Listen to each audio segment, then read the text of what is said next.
Welcome, everyone.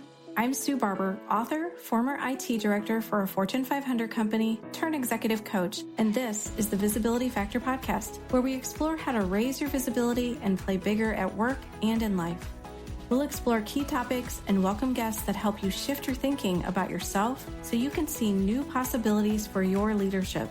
I'm on a mission to create a visibility movement for leaders to show their value and be seen for their true talent. Are you ready to take the next step towards a higher level of visibility for yourself? Let's go. Hello, everyone. Welcome back to the Visibility Factor podcast. This is Sue Barber, your host. I am beyond excited today to share with you my guest, Leah Marone, who has written an amazing book called Serial Fixer: Break Free from the Habit of Solving Other People's Problems. Wouldn't that be amazing if we don't have to solve everyone else's problems? We get to focus on ourselves for a change. So I read her book and I could see myself in so many places in there, and I know that you probably will as well. So welcome to the show, Leah. I'd love to have you share a little bit about your background and we'll get into some questions. Oh, absolutely. And thanks for having me, Susan. I've been looking forward to this all week. I am a psychotherapist, a clinician by trade. And so I specialize in anxiety disorders. And I work with a lot of high performers, people with fierce inner critics, a lot of athletes, and also people with fierce inner pleasers that are in high compassionate roles and fields. And so that's kind of my clinical hat. I also do a lot of speaking and facilitation with workshops and kind of speeches based around boundaries, our internal boundaries that we need to set to maintain and execute the external ones we need to set, and a lot of grit and resilience training and self-awareness. My book, my baby, my current baby, has been out. And so I've been doing a lot of work with that. And yeah, I'm kind of all over the place, which keeps me going, but it's all under the umbrella of mental health. Well, I'm so excited that you wrote this. Was it seeing patterns with clients or your own experience that you thought would help other people if you wrote this book? Yeah, I mean, all of the above. I mean, I think, I would kind of categorize myself as a recovering serial fixer. I still have to work very hard at that. And, yes, I think it was from just, decades of seeing patients through my practice and then working with people in high empathy fields and CEOs to housewives to mothers to fathers to just all the roles. It was just collective across and kind of this unifying human thing that I found with people that have high levels of empathy and compassion. And that, we've talked about burnout, we've talked about compassion fatigue the last few years, which rightfully so. But I feel like at this point, a lot of us can stand up and regurgitate like the symptoms of burnout and the things that we need to do to take care of ourselves.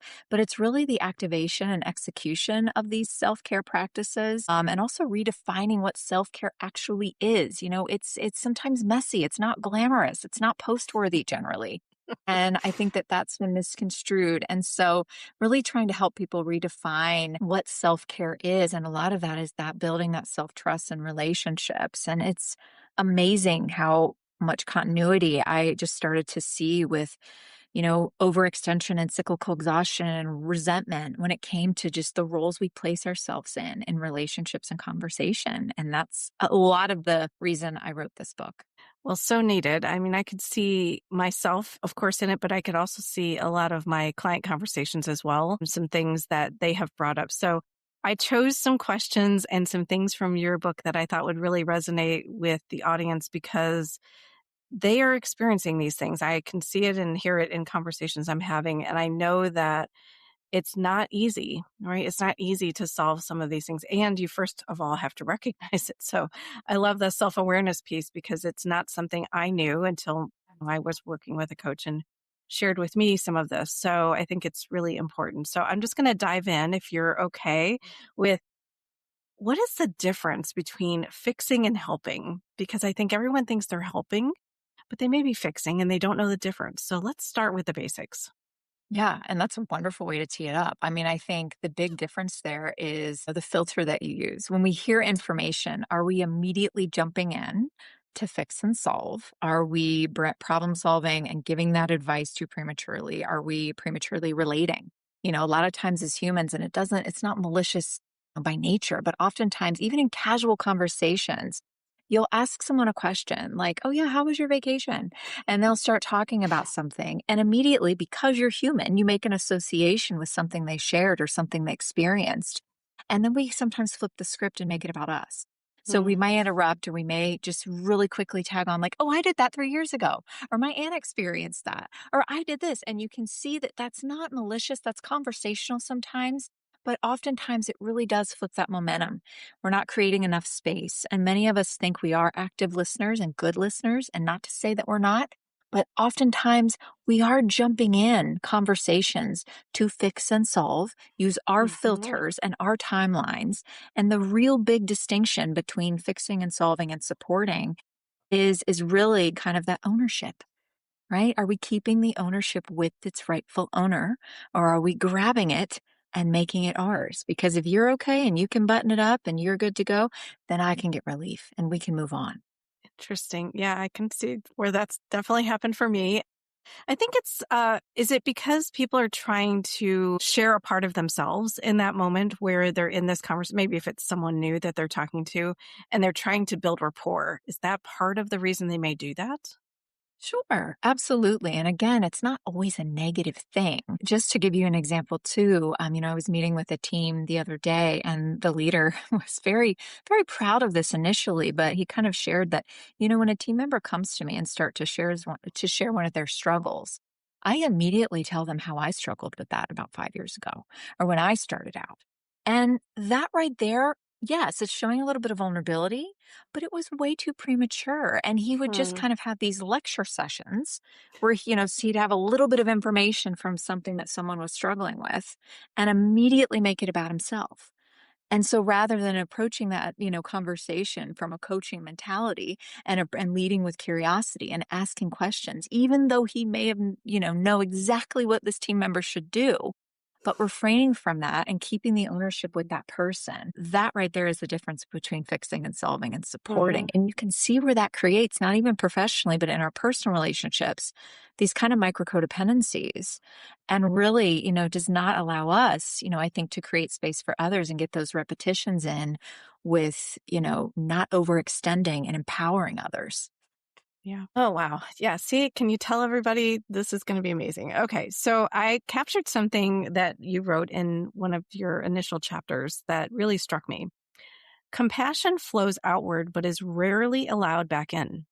Serial fixers are exceptional givers, yet often struggle with the vulnerability of receiving or letting others care for them. And I was meeting with someone the other day, and he talked about how it was so important to help everyone else, help his team, help his family, that everything he's ever done in his whole life was based, and he comes from outside the US, but his whole culture, I think, was based on a place of giving to others first. And then, whatever you have left is fine for you. And so I was trying to help him understand the importance of shifting that a bit for himself because he really has nothing left to give now because he's so exhausted and has low energy and everything. I would love to just hear you share anything else about that and your experience of working with people. Yeah, and that experience of the person you shared, I mean, it's such a common one, right? And I think it comes from such a good, pure place. And I think the goal is not to diminish our first step of leading with compassion and empathy. That's not the goal. It's not to start stiff arming people and live this Yeah. like self-centered life. But to your point, I think when we don't have, keep ourselves in the equation and give ourselves sometimes that same courtesy, even a little bit, we're prone to then burning out. We're prone Hmm. to then resentment. We're prone to lack of connection, even though we're giving so much and operating two steps ahead and are very baffled by why we still feel lonely and why, our relationships are imbalanced. And so it's very hard. And many of us, I think, and I'm guilty of this as well. It was way easier to have my structure based on other people's needs and hurdles and struggles, right? And if I was occupied and even went out searching for those things, hence I'm a therapist by trade, you can see where there's a parallel here, that I could justify not doing maybe the work I needed to internally. It Hmm. kind of soothed that push of like, well, I'm serving all these other people. I'll get to me when I get to it. But a lot of it too was fear of like, I'm not going to be able to resolve that stuff within me, or it's going to be too Hmm. hard, or I don't even want to open that up. So I'm going to keep pushing it down, and I will distract myself with being useful and worthy and connected with all these other people and let their struggles and issues structure me. Yeah. Well, I definitely experienced that as a coach too, similar. I think, there's stuff you have to work through. And I'm really grateful that I figured that out earlier than later and that there were things that I needed to work on and help. I feel like I'm a very different person than I was, 12 years ago. So that is something I think a lot of people do push off because it is hard. It's not something that everybody is taught. I wish they taught this in schools. I think there's maybe a little more discussion around mental health and those types of things, but it's such an opportunity to not wait until you're older to Mhm. deal with some of this stuff. So I want to highlight some of the things, and I'm not going to read them all, I promise, but you listed a set of things that says you might be a serial fixer if. So I wanted to read the ones that I think would really resonate with the audience. Place yourself in the role of the fixer or solver in relationships. Have a way of convincing yourself that you're good if everyone around you is. Neglect your own needs and well being often to attend to others' problems. Find it difficult to say no to people who need help, even when you are overwhelmed. Struggle with setting boundaries and often overextend yourself. Derive your sense of self-worth from being needed or useful to others. Feel often unappreciated or taken for granted in your relationships. Have a hard time accepting help or support from others. So I'm sure everybody who's listening might resonate with some of those. There's even more in the book, everyone. So that's not the inclusive list. But I thought there were so many things in there that I could see in my clients and in myself, in my family. There's a lot of those things that we don't even recognize that we're doing. So share anything you'd like to around kind of this concept of the serial fixer and how it shows up for people. Yeah, and just to tee that up, I mean, I think resentment, it's such an icky feeling, and oftentimes when we feel that, it kind of ignites our inner critic, and we are like, "Gosh, we're not good for feeling this." But, resentment is, I think, the biggest sign that we Mm, need to really listen to. It's a great data point that our boundaries are not strong enough, that we are not including ourselves in the equation, right? We are yeah. fueling imbalanced relationships. And I think, oftentimes we're fueled by guilt. We're fueled also by these really intense associations that generally we make at a very young age based on what was modeled for us or not modeled for us, about like, if I do this, then I'm a good friend. If I do this, then I'm a good parent. Right. If I, don't keep going and pushing and am available at all hours of the day, then I don't know if I'm passionate about what I do for a living. Or I don't know if I'm, worthy of this and that and the other. And you can see that sometimes these very rigid associations that normally is pumped out through our inner critics or our inner pleasers, those keep us stagnant. Those keep us from experimenting and playing a little bit with changing things up and maybe integrating new boundaries. You can even see that like the internal conflicts that we face, for example, if you think about maybe last weekend you had this grand plan, you had this part of you rise up that's highly motivated and was like, enough is enough, we're in our 40s, how can we not have this exercise routine down? How are we still eating this? How are we not doing X, Y, and Z? This is crazy. Okay, come Monday, this is our plan. You feel really good about it, you have it all set up, and you go to bed Sunday night, and then Monday morning your alarm goes off earlier so you can start getting all these things in, and another part of you rises. Another party that's motivated by something else and protecting something else might say, it's really early and we didn't sleep well. And we know that when we don't sleep well, we're a little cranky. And if we're cranky, then we're not going to be able to show up the way we want to in our relationship. So, really, is this morning workout going to do much anyway? Maybe we should revisit this whole thing. Let's get our rest. And, it's just really warm and safe in here in this bed. And so you turn off the alarm and you're going to hear later that day from that critic that had this grand plan on Sunday. And that right there, my friends, is an internal conflict. That right there is like, why can I not execute this? And getting in alignment and understanding these different parts of us, our internal bodyguards, if you will, and understanding what they're protecting, what they're motivated by, and how a lot of times they can be in conflict with each other. And that is where we start. That is how we push through kind of those rigid associations, those serial fixer tendencies, and just like things that have been ingrained within us that, are keeping us stagnant or fueling codependencies or imbalances. Wow, brilliant. I mean, that's a real thing, right? To make yourself get up and work out. What I was thinking about when I was just listing out some of those different examples, self-worth, I think, is a piece that also shows up because if I'm helping others, it makes me feel good. It makes me have a purpose, right? It makes me show up to others in the way that I, in my head want to show up. But the piece that I think is hard is when you don't realize that it's maybe an overuse of helping other people, or you're doing it. In my case, I think what I was doing was it was easier if it was I'll use an example. If it was an uncomfortable situation with a lot of people, as an introvert, that was not my favorite thing to be a part of. So I would find a way to help. Oh, let me help in the kitchen. Let me, let me go get drinks for people. I could see myself doing it and not even understanding why, later. So I don't know. It's an interesting place, right? Where you have all these like paradigms in our head we're trying to fight with is I have this self-worth thing that I'm trying to work on and I want to help people. It's really interesting space. Yeah, and that example you brought up is such a common one that I'm sure most of the listeners can relate to. But think about when it is holiday time, and even if you're not hosting and you're at someone's house or your in-laws or wherever, and you start to offer support and help, which is great, Hmm. part of being a family team.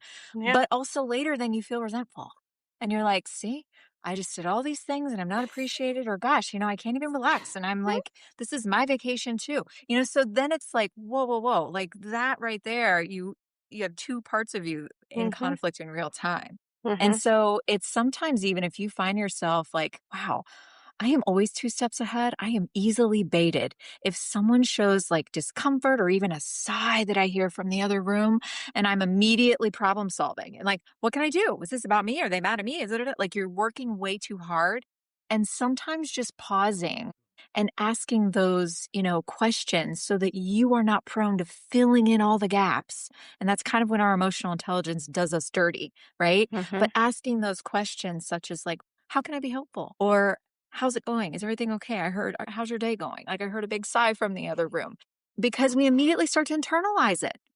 Was it because I didn't do this? Are they mad at me? Is my marriage going to the you know what? Like it's just we start to make all these narratives with little bits of information, and you can see where that kicks us into fixing. Yes. So I want to share one more example that I think might resonate for people because it definitely was not something I even realized I was doing. But, when you mentioned earlier about being a good, good friend or whatever, mine was what's a good mom do? What's a good wife do? And I would try to keep harmony. And so if my husband was upset about something, nothing drastic or anything, right? So when my coach said, Sue, it's not your job to fix him. Like he will solve his own problems. You don't have to solve it for him. And you get to just be in the space with him, or you can leave the space if it's not feeling good for you. And that was so empowering, I have to tell you, because Yeah. I didn't realize I was even doing it, but I was doing it Mhm. from this place of that's what a good wife does. And it was just really enlightening when I learned that. So, That's wonderful. And I think so many people are going to be able to relate to that because that's you going into fixer mode and even hmm. prematurely. And then also, I mean, you made such good points about like that protective mode, but like also it's enabling that whole sequence to continue to happen where you're feeling the emotional brunt of it all, right? And it's not Yes, even yours. I So that know. was a wonderful example. Well, I now have a different way to deal with it. I deal with it with humor. I'm here, Yeah, but I'm I not think going to that's solve it for wonderful. you. Still is coming from a place of like empathy and compassion. Like you're still letting it be known that you're Yeah. aware of his shift and you care. And if he needs you to help, like that's on him too to ask or direct you and Hmm. keeping that ownership with him. And that's going to help him with certain regulation skills, right? True. Yes, true. Aren't human beings amazing? I'm just telling you. Fascinating. We are so fascinating. Fascinating is a great word. Okay. I have the list of serial fixer types. And so I thought maybe we could just do a high level of each of them. So there's the saint first. So I'll let you talk about that one first. Well, the same, I mean, it kind of sounds like the name, right? It's really, it's just you have this very rigid association with and this strong narrative that guides you of this, like, I do not want anyone to not like me. I want to be in the good graces of everyone. I do not want to be negatively categorized. I don't want to touch that anywhere because if I get even a whiff of that, it's going to derail me. And so you can see that like the saint is constantly 2 to 3 steps ahead.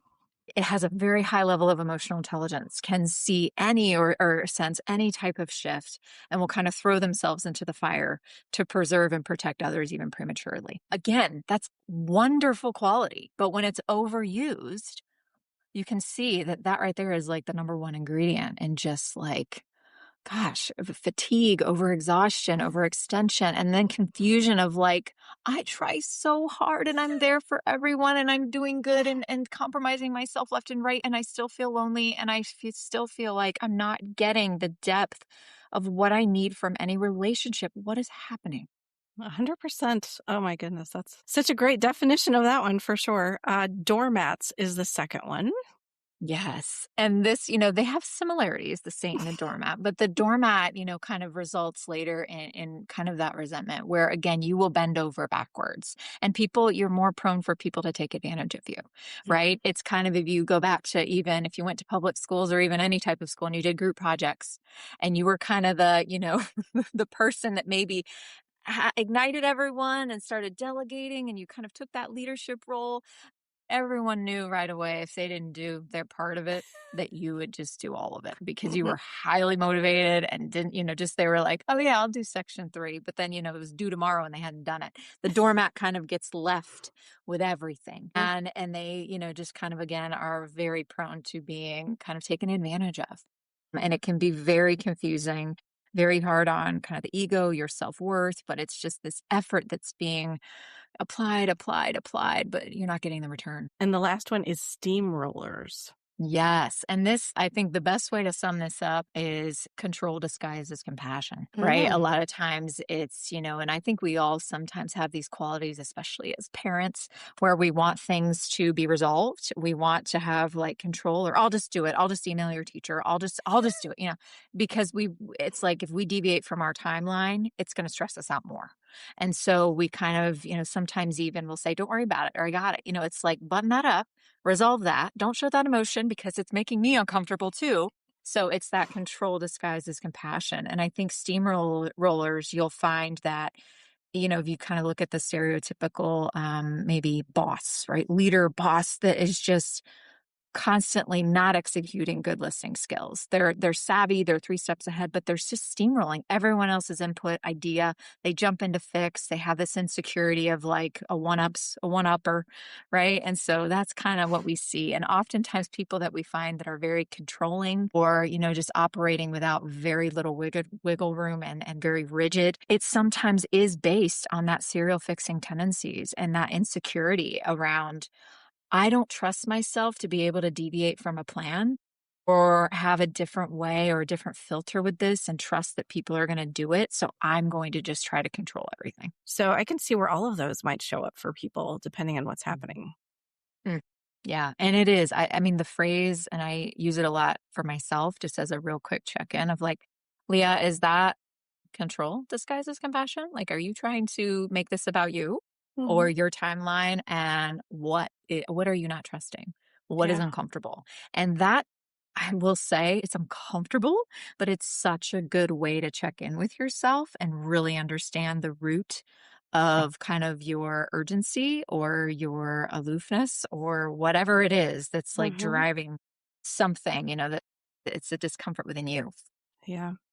It's crazy how all these things keep showing up and you have to have the awareness and I love the check-in question, just asking yourself that question I think is enough to maybe disrupt the pattern a little bit too and Mhm. which helps people see something different, So you give an example of Carlos in the book and talking about the urgency culture to produce versus slowing down, taking breaks and that I think just resonated with me because I think everybody, favorite answer is, how are things going? Oh, I'm busy. So busy. Got lots going on. Don't have time to call you. There's just so much of that I think we default to. So can you talk a little bit about that and how people can start to think about that differently? Yeah. And one thing I will say that I think is so much harder collectively for all of us today, and has been for some years now, is that if you go back to, I mean, even if we just go to the 80s and 90s, there were a lot of just the way the flow of life, there were a lot of boundaries that were already set for us.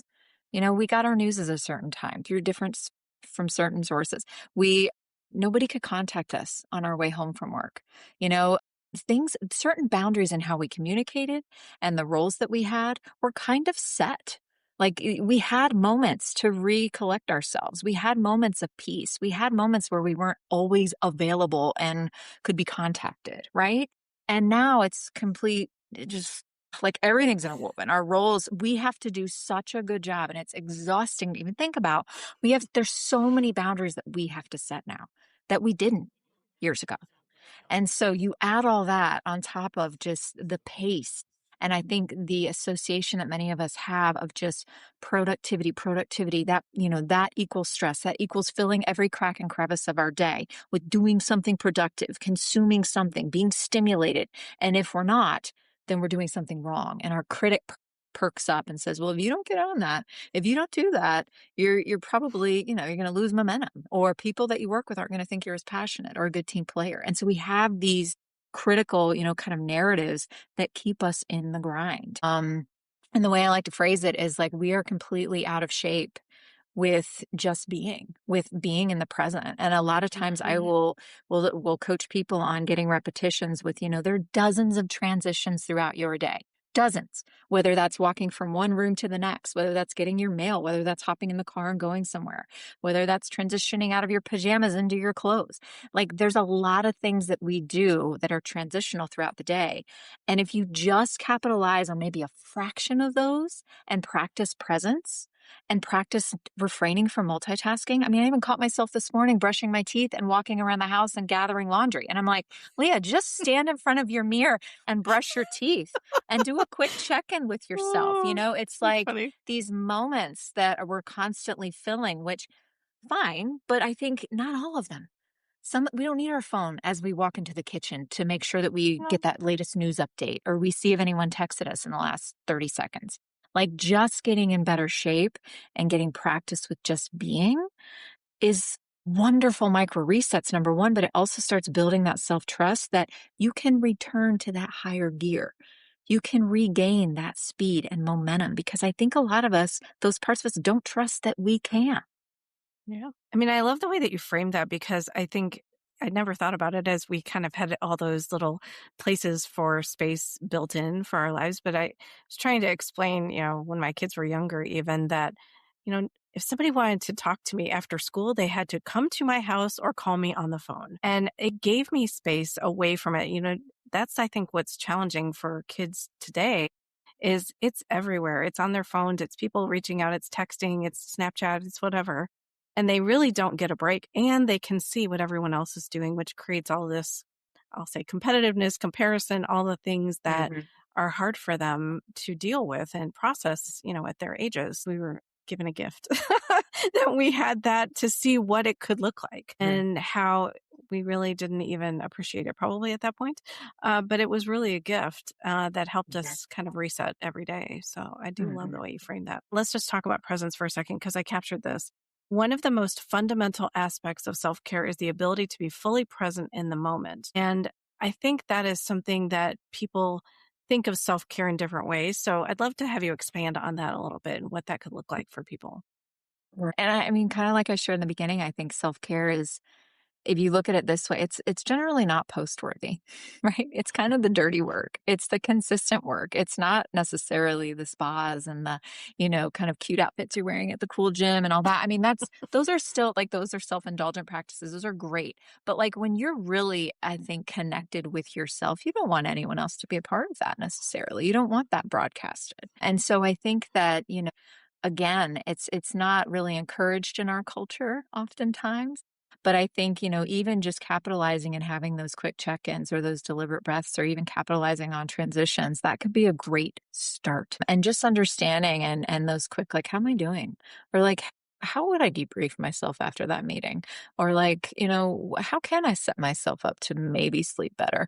Like just those check-in questions that we do so well generally with other people and help Mhm. them collect their data, we're not doing for ourselves. And so, I mean, that ability to be present. And, I work with a lot of people that struggle with anxiety. And I think, when I try to kind of share this and encourage just these little micro resets and these moments where they're just with themselves, it spikes anxiety first. Like, Oh, it really does, because we don't have that self-trust that we can just be with us and not be distracted or engaged with something or something else or our phones. And so I always like tee people up with, you're not going to feel very uncomfortable before you feel comfortable. And think about it as like getting in shape if you're going to start running. You know, if you haven't ran for a decade and you're like, I'm going to train for a marathon or a mini marathon, like it's going to take some time to build that mind body mhm, connection and that self trust. And you're going to feel incredibly sore and you're going to have all these self doubt. It's going to feel very uncomfortable before it gets comfortable. mhm. And that is the same process, I think, with even just being with yourself and the resources that you have and identifying the resources that you want to start to obtain and add to that list. Love that. I remember I was going through coaching certification. We had to coach with other people, and I was coaching with this girl in Hong Kong, actually. And so it was at night after work. And she made a comment about, so what do you do for self care? And I said, I don't know what that is. What's the, I have 3 kids under 8, at the time. Mhm. And like, I don't understand what that is. And she's like, like stuff you do to take care of you.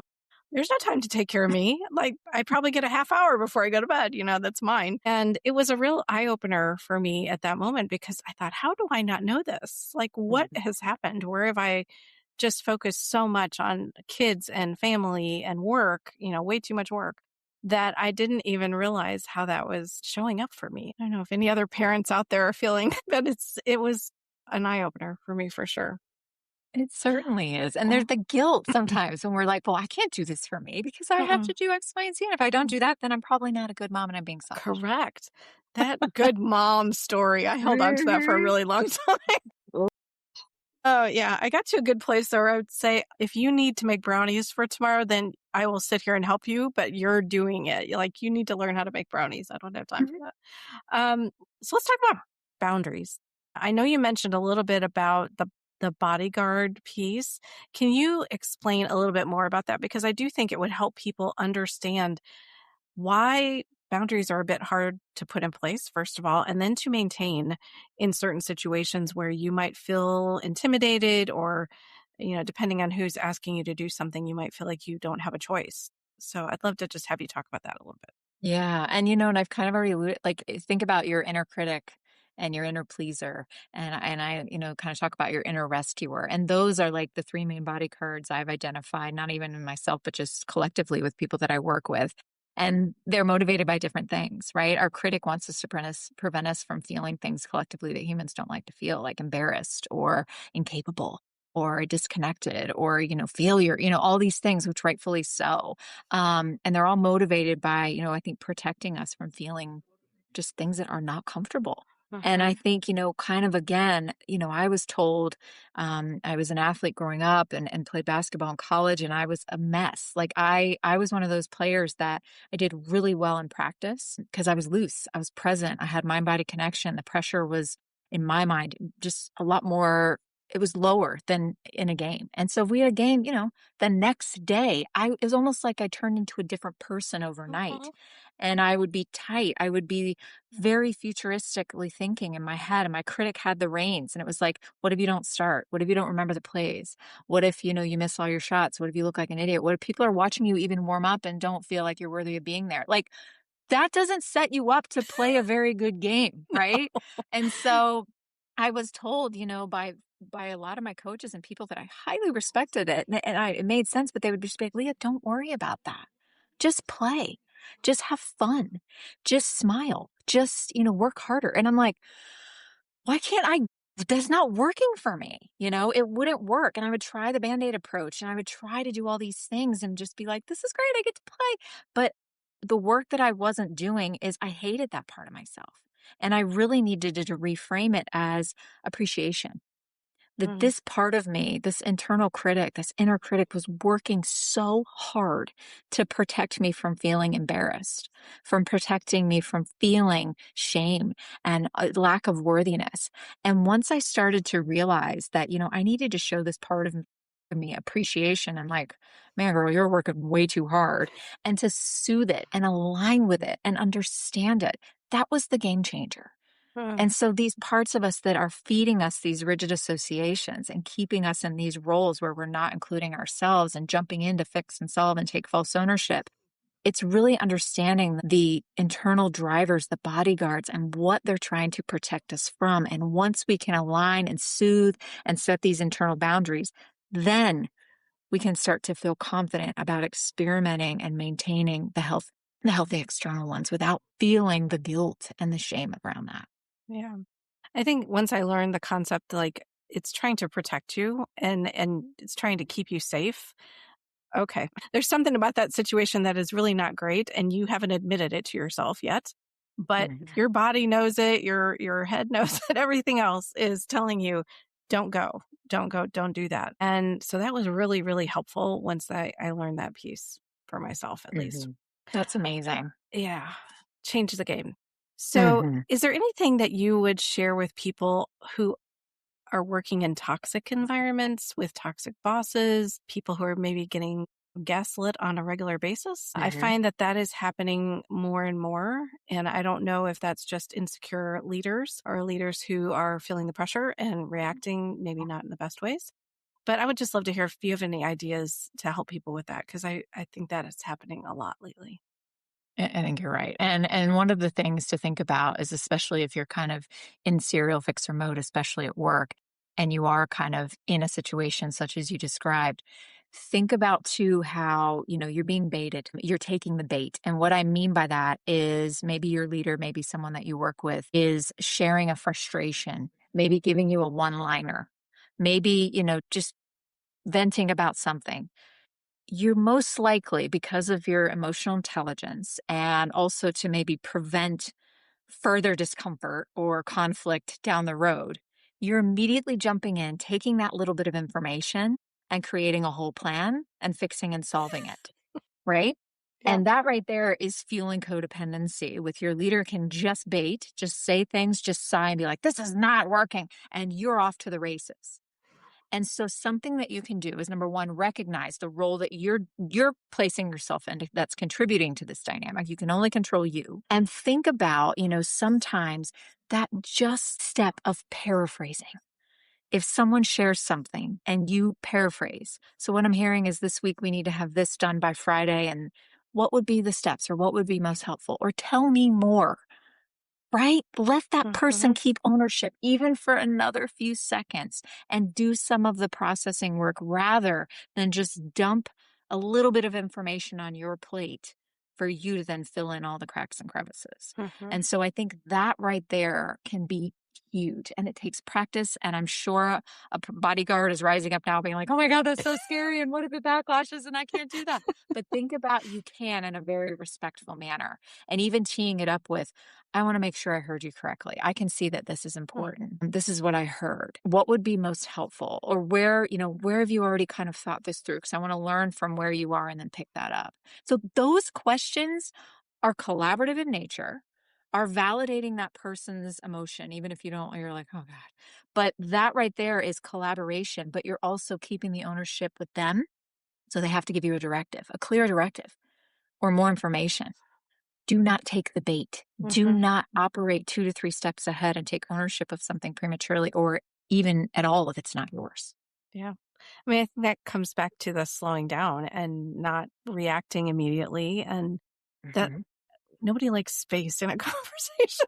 They just want to fill it. And so if you can just say, okay, interesting, let me think about that for a second. I mean, even something just to slow yourself down before you even respond can be just really important because otherwise they're happy to let you fix whatever, right? I think that's also mhm, easier for them to put it on your back and have you solve it for them and go take care of mhm. it.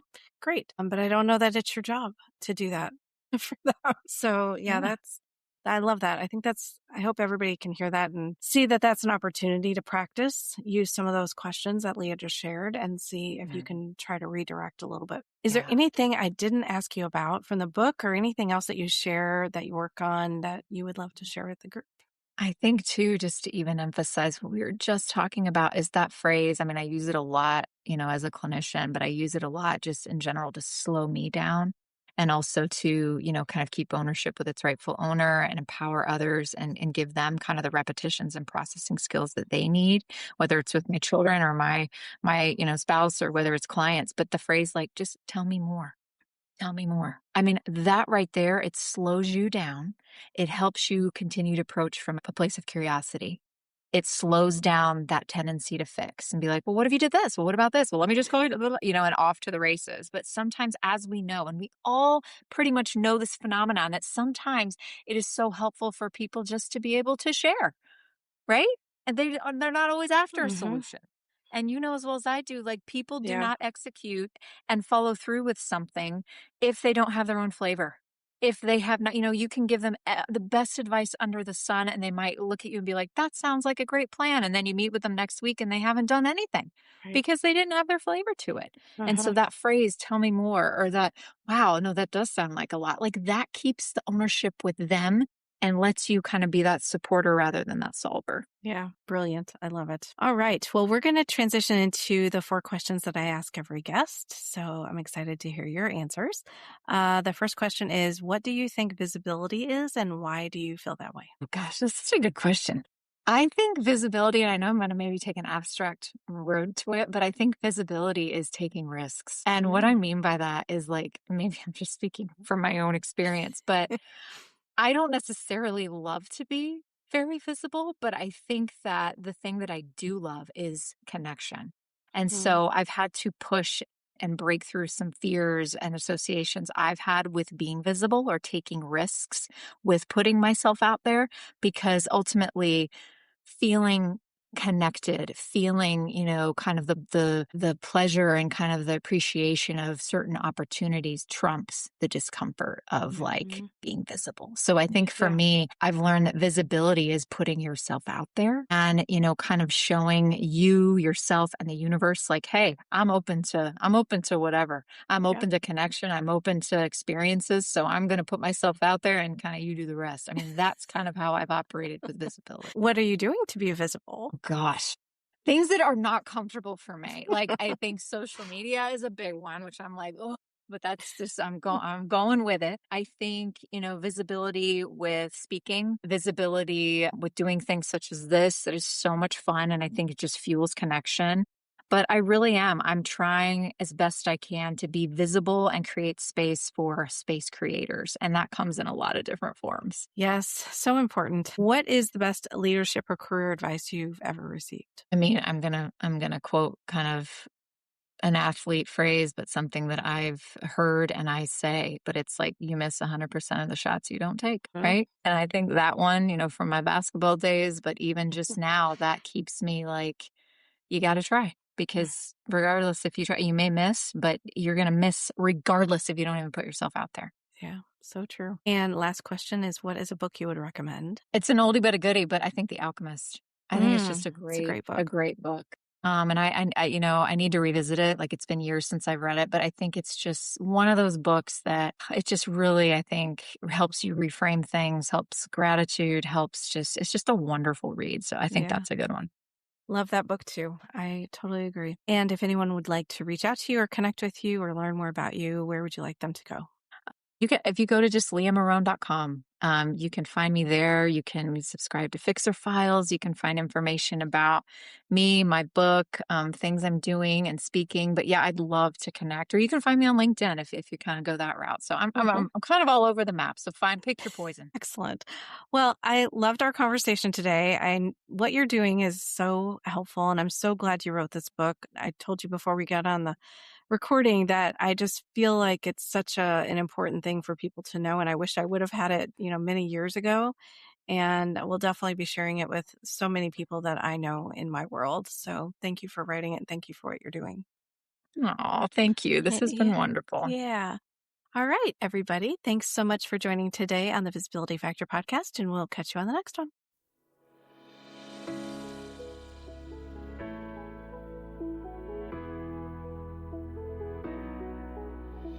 Thanks so much for listening to the Visibility Factor podcast.